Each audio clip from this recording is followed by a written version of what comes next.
Sí, venga, vamos a empezar ya. Ya hemos puesto el documental, hemos estado aquí viendo con la gente. ¿Me oyes, no, negro Suárez?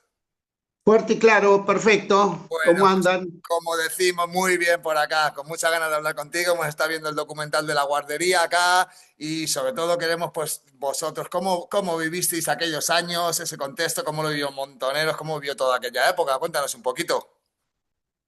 Bueno, sí, sí. En primer lugar, un poco para que entiendan el equipo y la audiencia, primero un saludo a todos los compañeros y compañeras de Euskal Herria y otros lugares que nos están escuchando, a las organizaciones independentistas siempre siguiendo las luchas de ustedes de hace años, así que toda la solidaridad, el compañerismo, el afecto, el acompañamiento a todos ustedes y a todas las organizaciones que luchan por la independencia y el socialismo en el País Vasco.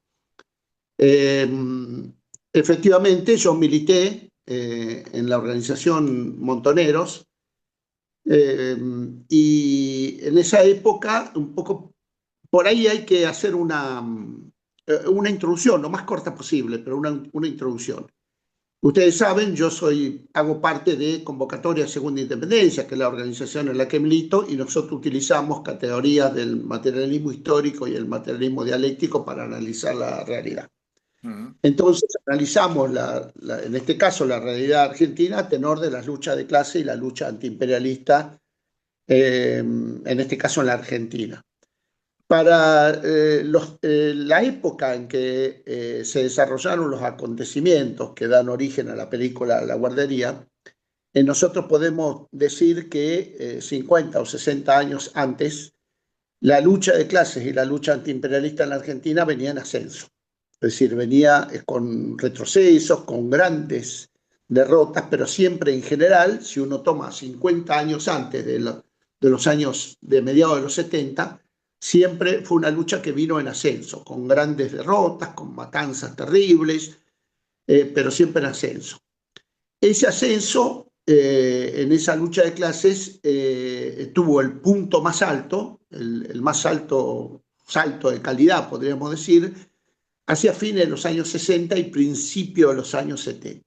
Esa lucha de clase, esa lucha antiimperialista se desarrolló en la Argentina y también dentro del movimiento de masas más importante de la Argentina, que fue el peronismo. Es decir, se desarrolló también en el seno del peronismo. El golpe militar del 76, y esto es lo importante, por esto esta introducción, el golpe militar del 76 vino de alguna manera a intervenir activamente en esa lucha de clases. Es decir, el ascenso de las masas en la Argentina a partir de los años de principio de los 70, fines de los 60 y principios de los 70, era imparable.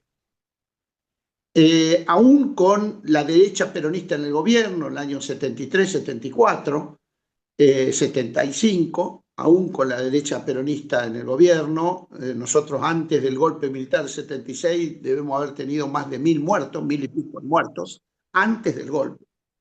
Era imparable, aún así era imparable. Es decir, las organizaciones revolucionarias no podían ser derrotadas, era muy difícil.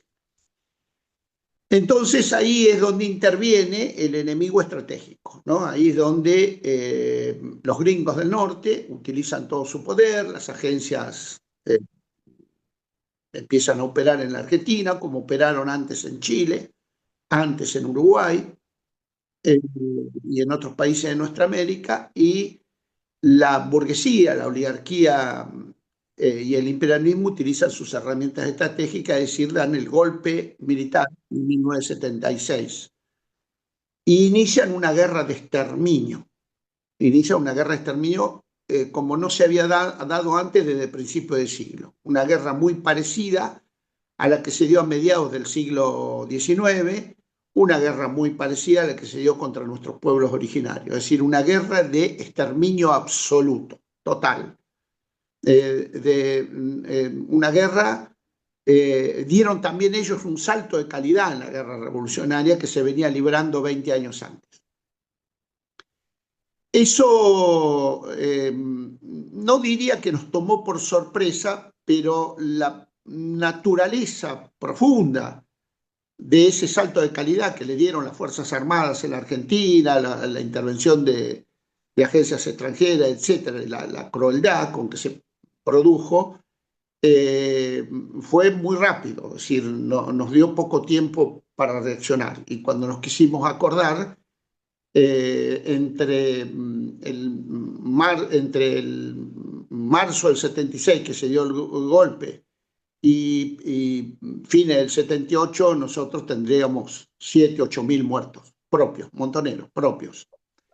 Eh, Compañeros orgánicos y compañeros y compañeras, en fin, que podían estar ligados a nuestra organización. Eso produjo un retroceso. Éramos la única organización que libraba la lucha armada en la Argentina. El PRT-ERP había sido derrotado prácticamente al principio del golpe, y además sus contradicciones internas y la decisión expresa de no continuar la lucha armada contra Videla por parte de su comité central hizo que nosotros estuviéramos prácticamente solos en esa pelea.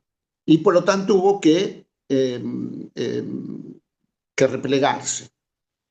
Los compañeros que sobrevivieron en ese repliegue, yo para esa época caí en cana, éramos en general, después del 77 o mediados del 76, ya no se caía vivo, es decir, los compañeros combatían hasta el último y se suicidaban o caían en combate, no se caía vivo, incluso ya se empezó a producir la pastilla de cianuro.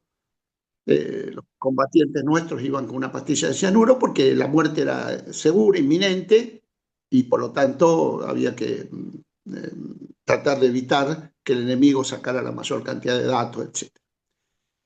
Entonces, prácticamente los sobrevivientes, o estábamos en cana, aún dentro de las canas se produjeron matanzas muy grandes, aún dentro de las cárceles Solo, se solo produjeron. por, solo por poner en contexto, Cana es en la cárcel, el talego, para que aquí se entienda, que nosotros conocemos lo de la cana, pero Cana es la cárcel.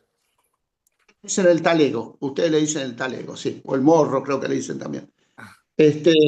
Sí, estar en Cana es estar en la cárcel, en Cana, en Gallola, son del lunfardo argentino, el argot argentino. Lo van a escuchar mucho en las letras de nuestro tango, digamos. Estar en Cana, y Cana se le dice a la policía también, Ah, ¿no? Lunfardo nuestro, Cana es el policía. ¿Eh?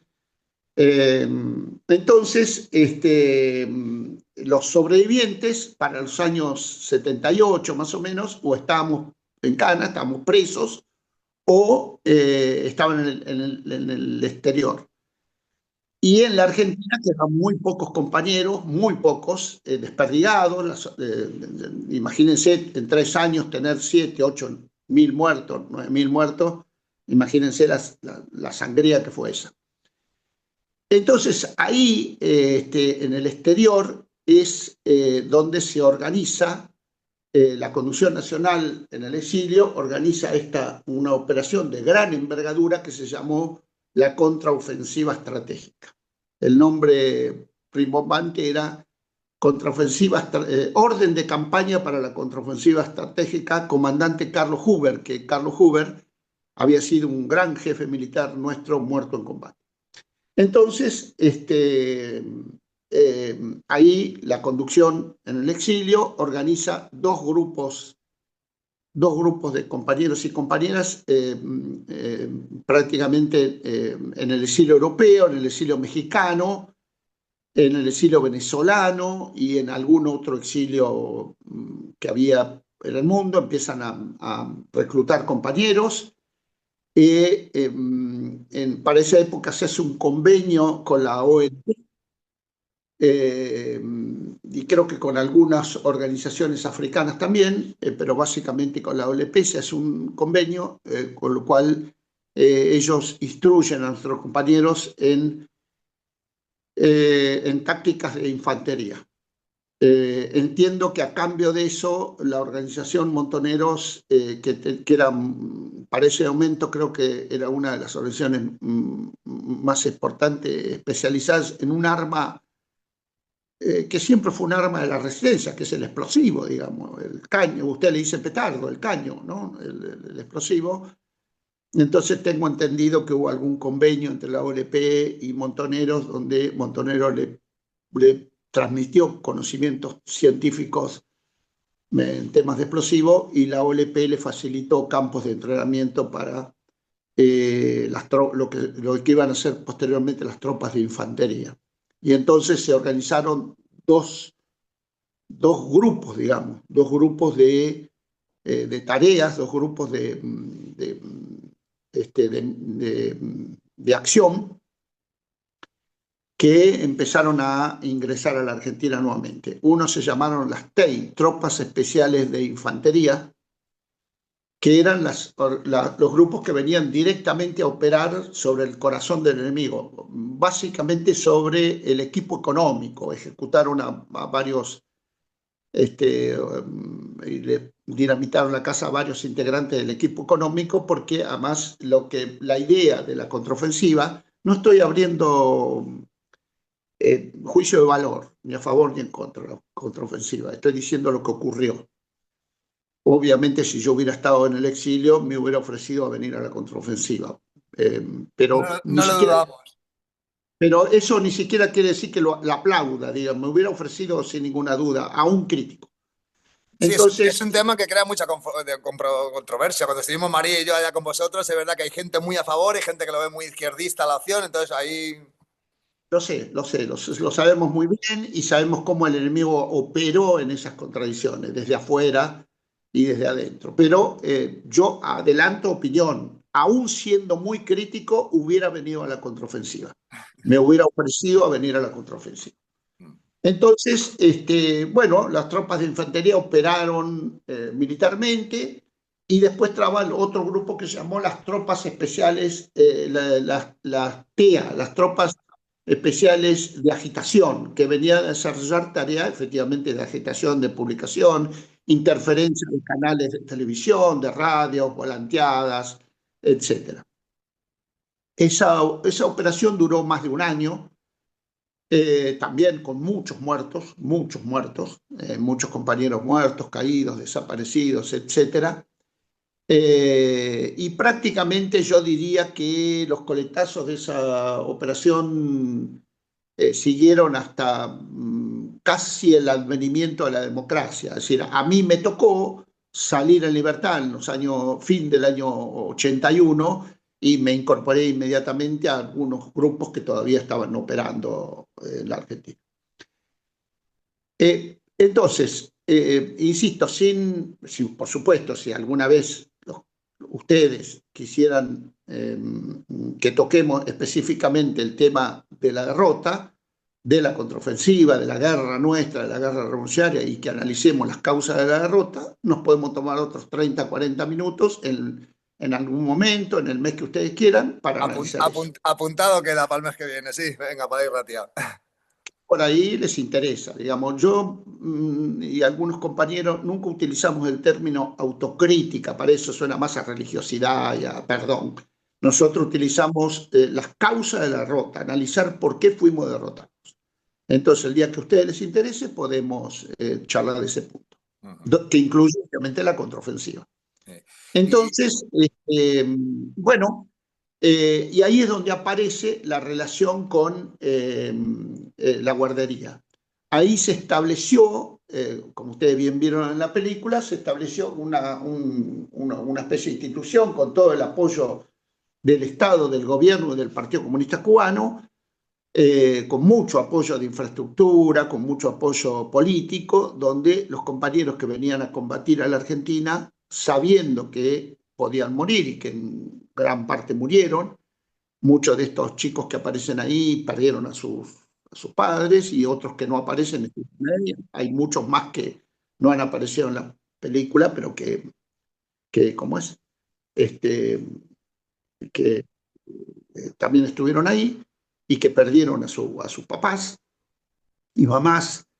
Entonces, ahí es donde se establece esta institución que es tan famosa, que fue la guardería, y que nos permitió, ahí creo que una compañera, me parece que una de las pibas lo dice, o una de las que estaba cuidando la casa, me parece que en la película lo explica bien, ¿no? Y dice algo que es cierto, digamos, nuestros combatientes combatían con sus niños hasta el 76 o 77, como hicieron los vietnamitas, como hicieron en todas las guerras revolucionarias, combatían con los niños. Y además, en plena guerra, semejante matanza, las parejas seguían teniendo niños, ¿no? Es decir, ¿qué significa esto, Carlos, querido, audiencia, equipo? ¿Qué significa? Significa que algo que nos cuesta hoy incluso meter hasta nuestros propios compañeros, ¿no? Me cuesta a mí, nos cuesta mucho, que es la confianza en el triunfo final, Eso es. aunque yo muera en ese intento, ¿no? Es decir, la confianza en el triunfo final o en la verosimilitud de la causa que me impulsa a luchar y a morir. Entonces, eso es ni más ni menos, porque se le encuentra cuestiones psicológicas, el amor en tiempos de la guerra, el sexo en tiempos de la guerra, por qué tenían hijos. No, es muy simple, la explicación es política e ideológica, no es necesario traer a Freud para analizar esto. Es decir, cuando vos estás luchando y crees en el triunfo final, crees en el objeto de tu pelea, que es una sociedad sin explotadores ni explotado, el socialismo, y vos peleás con tus hijos al hombro, que todos apostamos, bueno, a mí yo no tenía hijos en esa época, pero tenía padres, o sea, lo que jugué mis padres, digamos, ¿no? Algunos jugábamos nuestros padres o nuestros hermanos, aunque no militaran, y bueno, es así esto. Entonces, eh, la guardería implicó un cambio en la cabeza del combatiente montonero o de la conducción nacional de Montonero, que es resguardar a los hijos. ¿Se podía haber hecho antes? Sí, sí, pero creo que por eso lo explica muy bien ahí, me parece que una de las compañeras, la crueldad que mostró el enemigo con nuestros niños no la había mostrado antes del golpe.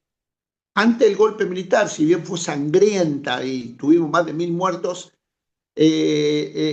había como todavía ciertos códigos en la guerra, ¿no?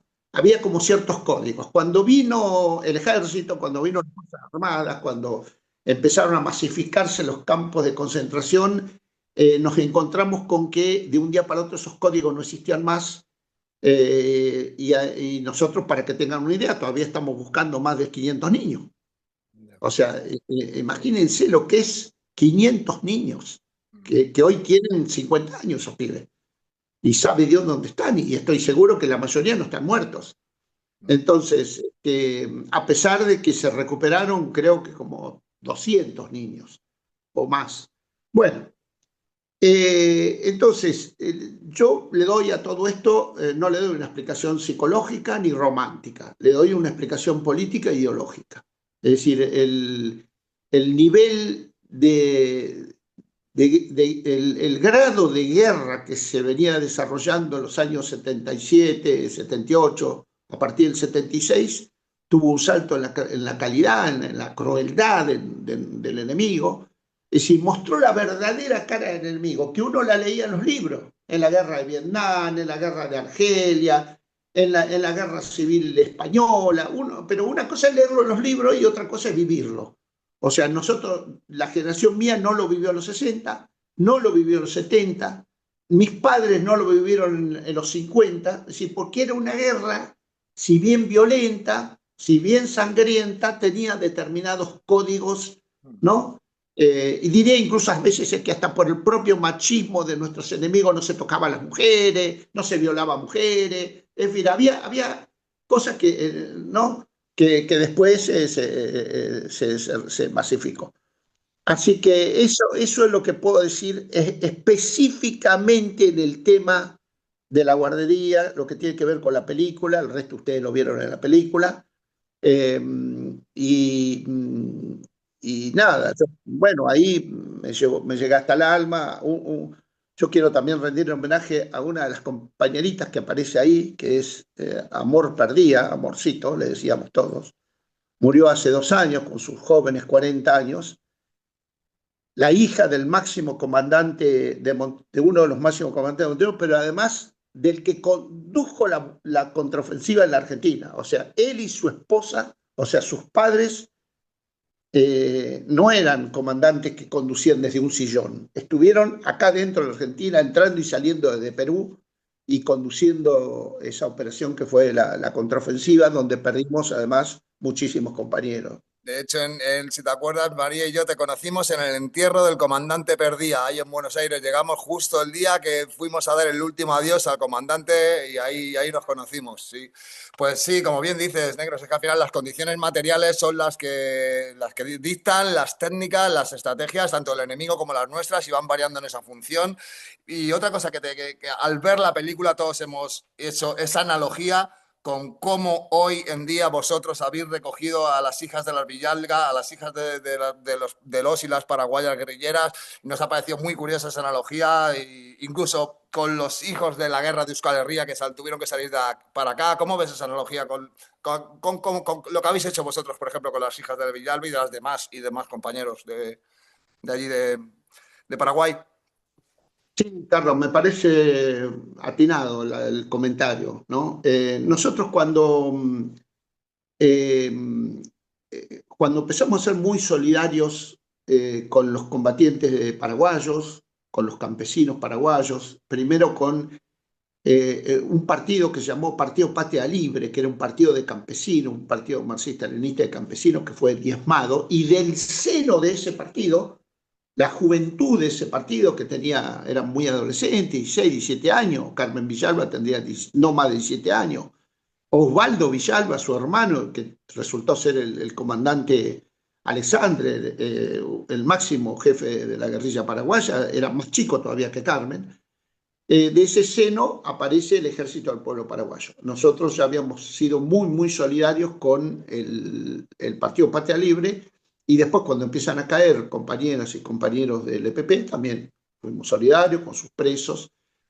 ¿Y dónde aparece lo que liga a la lucha del pueblo paraguayo con la situación de Euskal Herria, del Estado español, de la Guerra Civil Española y de la guardería? Aparece cuando el Estado paraguayo y los distintos gobiernos, incluyendo los gobiernos progresistas, incluyendo Lugo, incluyendo el obispo Lugo, que es como si fuera Mujica en Uruguay, los Kirchner en la Argentina, es decir, el progresismo, incluyendo el obispo Lugo. Yo estuve 2 veces con el obispo Lugo reunido como presidente, y la verdad que salí decepcionado, mal. Fue el que llevó adelante las primeras ofensivas contra el EPP en el norte de Paraguay. Y entonces, ¿qué hace? ¿Qué hace lo que posteriormente llamaron la Fuerza de Tareas Conjuntas? Y lleva adelante una política de manual, una política que la habrán aprendido en Argentina cuando nos secuestraban los niños, en Argelia, en Vietnam, es decir, golpean a los niños de los guerrilleros, ¿no? Golpean a los niños de los guerrilleros. Empiezan a agarrar chicos y los meten en hospicios, los separan de los padres. Si vos sos un guerrillero que está en la selva y dejaste a tu hijo con tu mamá, o sea, con la abuela, van y se lo secuestran y le presionan, si no se entrega, vamos sobre el niño. En algunos casos, como el hijo mayor de Carmen Villalba, Néstor, con 13 años lo asesinan. Y entonces ahí es donde tomamos el ejemplo de lo que se llamaron los niños de la guerra, lo que se llamó en el Estado español los niños de la guerra, ¿no? Yo he conocido a algunos, ya hombres grandes, que se criaron en la Unión Soviética, ¿no? Cuando la Unión Soviética, ya la guerra casi perdida, manda los barcos y carga a los niños huérfanos, todo lo que puede, para evitar que el franquismo los capture. Que creo que fue el primer gran ejemplo que tuvimos nosotros. El segundo gran ejemplo es este de la guardería, es decir, preservar a los niños, sacar a los niños, y eso es lo que hicimos. Lo que hicimos fue, Argentina de Paraguay está dividida por un río, y ese río logramos sacar un montón de niños, madres, algunas madres embarazadas, cuyos maridos o parejas quedaron en el monte. Eh, Eso fue hace como 20 años y los pudimos establecer en una granja, en una gran granja que se compró ahí en la provincia de Misiones, que está pegado ahí, y ahí estuvieron, ahí nacieron varios niños más, nacieron las mellicitas Anita y Lichita, ahí nacieron también María Carmen y Liliani, que después fueron asesinadas con 11 años, fueron naciendo montones de niños, de los 5 o 6 primeros terminaron siendo como 12. Ahí Laura, que ahora está con 35 años de prisión, se recibió, estudió y se recibió de enfermera de este lado, Miriam de abogada, en fin, fueron desarrollándose hasta que ocurrió lo que ya sabemos, es decir, esos niños que eran bebés y que nosotros los conocimos de bebé, cuando ya tenían 12, 13 años, les pidieron a sus madres que querían conocer a sus padres. Ahí hubo una discusión entre ellos que no querían, qué sé yo, pero bueno, me acuerdo que un día Carmen me dijo, eh, yo no quería, pero yo recordaba lo que hacía a la edad que tenían mis hijas y hubiera hecho lo mismo. Entonces, bueno, cruzaron la frontera en forma eh, legal, porque además estudiaban acá, cuando fueron las vacaciones, establecieron un campamento no beligerante, solo de niños, con la única mayor ahí era Laura Villalba, ahí estaba Anita, Lichita, todos niños, y pudieron entrevistarse con sus padres. Ahora, para que entienda la audiencia, imagínense, ustedes estamos hablando de guerrilleros paraguayos, como podemos hablar de guerrilleros colombianos, lo que sea, no voy a ir a encontrarme con mi hijo en el McDonald's de Asunción. Este, Tengo que encontrarme allí. Entonces, bueno, y ahí también lo que hicieron fue de manual, la inteligencia la militar paraguaya detectó que había un campamento de niños, lo atacó, agarró vivas a estas dos nenas, las torturó, las mató, desperdigó el campamento, después secuestró viva a Lichita, que hasta hoy la buscamos, y pudieron escapar algunos niños, pudo escapar Anita, pudo escapar Tania, pudieron escapar algunos niños, regresar a la Argentina después de estar casi 2 meses en medio de la selva, escapando de las bandas narco, escapando del FTC, de los francotiradores. Es para hacer una película las que vivieron esas dos niñitas hasta que pudimos recuperarlas del lado argentino. Y ya era insostenible mantenerlas ahí, así que las trajimos siempre siguiendo ese mismo ejemplo de lo que había ocurrido en la guerra en España y lo que había ocurrido en la guardería. Las trajimos a Buenos Aires, las mantuvimos en Buenos Aires, hasta que vino este gobierno y otra vez, ¿qué hizo el gobierno? Metió en cara a las madres y a las abuelas, pudimos nosotros ponerlas en libertad, y cuando las metió en cara vinieron con varias camionetas para llevarse a los niños. Lo pudimos impedir, pero estaba claro que siguieron insistiendo, incluso Patricia Burri dijo públicamente, nosotros vamos por los niños, así que hubo que hacer una gran operación y sacar los niños de la Argentina, llevarlos a Bolivia, de Bolivia a Venezuela, que es donde están ahora, resguardados. En definitiva, todo eso que hicimos, siempre tuvimos como mira esos dos ejemplos internacionales, en los años 30 y en los años 70, ¿no? Para Claro. nosotros fue eso. La verdad que es admirable, vaya, ya sabéis que desde aquí de Euskal Herria un gran abrazo. Y otra cosita que ya quizá para acabar no tenemos mucho tiempo, cuéntanos un poco la situación, ya que hemos estado hablando de la situación actual de Argentina, con este imitador barato de Trump y demás, con el Milei, la nueva reforma, bueno, las 2 o 3 reformas que lleváis ya. Cuéntanos un poco la situación de la Argentina y de Abya Yala en general, cómo están las cosas por allá. Está mal, porque de la misma manera que cuando empezamos esta conversación yo te decía que hacia fines de los años 60 y 70 se verificaba en la Argentina el más alto nivel de conciencia de las masas, el más alto nivel de conciencia de la lucha de clases, y que prácticamente nos llevó muy cerquita de tomar el poder, expulsar por completo a la burguesía del Estado de Argentina y hacernos del poder. La derrota lo que hizo fue, como pasa siempre, llevar todo a la edad de piedra, llevó la conciencia a la edad de piedra.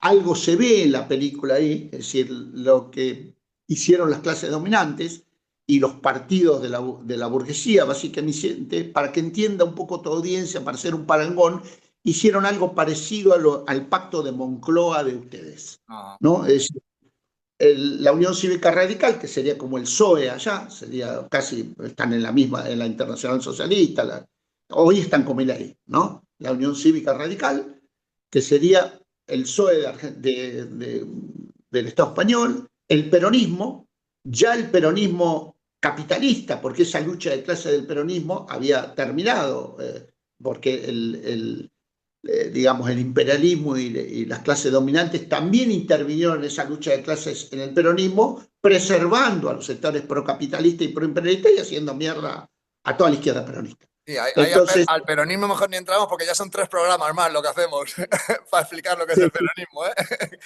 Sigue, claro, sigue. claro.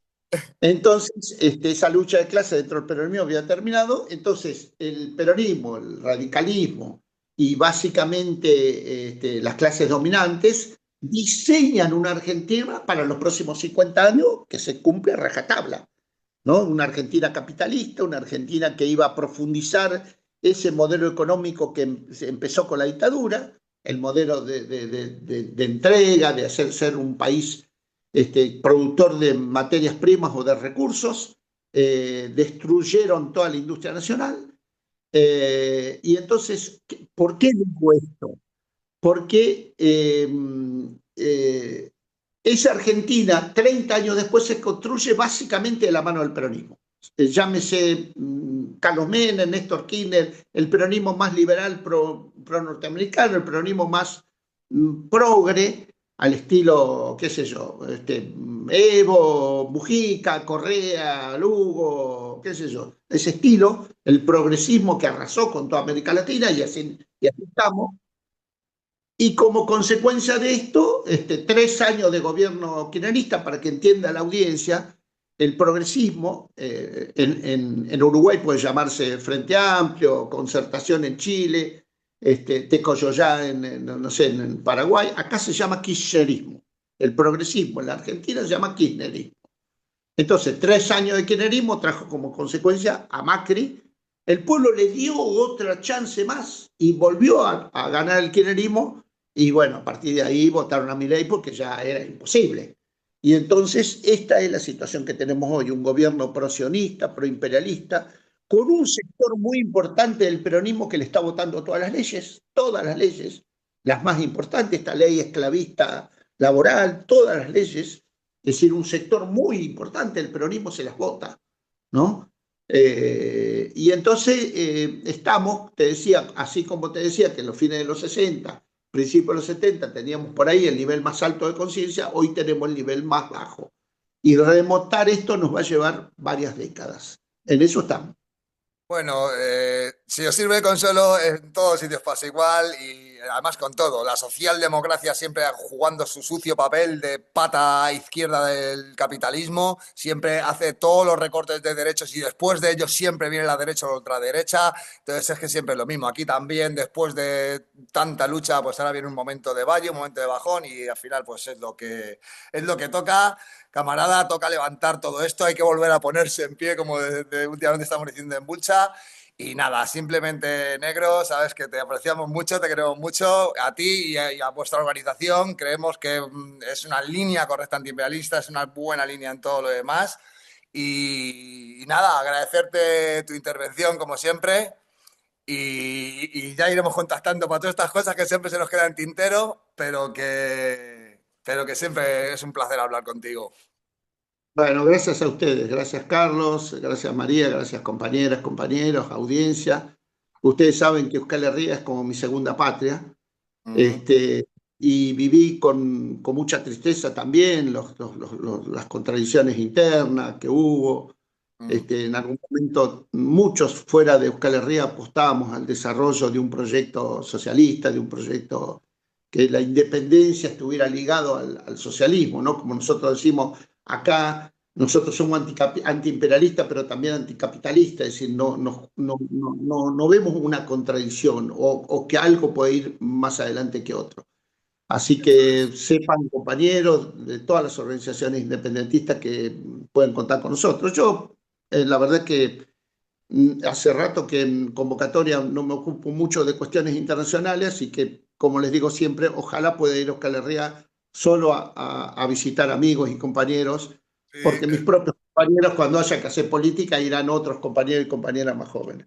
estaría estupendo, porque aquí nos vemos, pero no podemos abrazarnos. Así que queda ese abrazo pendiente. Es que ricasco, negro. Aquí tienes tu casa. Un abrazo enorme a todos y todas. Venga.